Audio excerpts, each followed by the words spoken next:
Hey, I'm Molly Cox, and I am a GISS on the Lion's Head incident. For my day job, I am a fire planner and GIS specialist for the U.S. Fish and Wildlife Service out of Portland, Oregon. My name is Samantha Chalberg, and I fly Type 3 helicopter for Helicopter Express, currently assigned to the Lion's Head Fire. Hi, my name is Veronica Lucas, and I'm the Fire Business Specialist for the Fish and Wildlife Service. And I cover the whole western side of the nation, so that starts up in Alaska, Idaho, Oregon, Washington, California, Nevada, and Hawaii. It's a great job, but right now I'm on the Lion's Head Fire, and I am the Finance Section Chief for Northwest Team 13. Kayla Barrios, Union IHC. I got started in fire after moving from Seattle to small town LeGrand. I kind of figured if I was going to live out in the country that I might as well work in it too, and it's fun playing in the dirt and lighting things on fire. Nancy Barker, I'm Air Operations with Team 13, and I've been with the team for several years, starting first assignment out with them as an air support back in 2002, I believe. I started in Wildfire with the Department of Natural Resources in Washington State in 1984 and moved out of town and got on an engine and never looked back. Somebody once told me later that they could see how that ruined me for any other job. So I've been a firefighter since 1984. So I got into GIS because I love geography and making maps, and I also love remote sensing. I'm a remote sensing nerd at heart. So futuring out on the fire line, I am hoping to dig more into the UAS technologies. So UAS stands for Unmanned Aerial Systems Technology.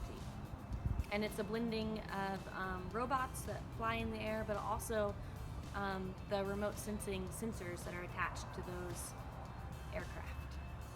I got started in fire way back when I was 15 years old. I was working for California State Parks at the time, and I fought my first wildfire by accident. I just heard over the radio my supervisor yelling at me, grab a shovel, and he said, just follow me and dig line, just follow me. And we went up the hill, and it was great. I got in my blood, I was addicted, and I loved it ever since. Being from Northern California, I usually see a lot of fires, so that has definitely been a part of my life. And just about 2 years ago, my family actually lost their house in the Camp Fire, and that kind of swayed my decision to really want to get into the aerial suppression firefighting scene. Longlining is definitely an integral part of being a wildland firefighter on the helicopter sides, and I was lucky enough to win a scholarship through the Whirly Girls, female helicopter pilots. There's one other girl on the shot crew, and she's a good friend of mine. I really like her. Susie's her name.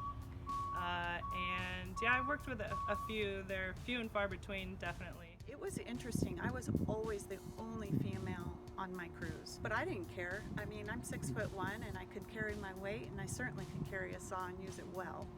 When I learned I could still do wildfire by doing fire business, it was the perfect combination for me. I loved it. Bug my superintendent and see if he could get me out on a training assignment doing finance, and he was able to do that.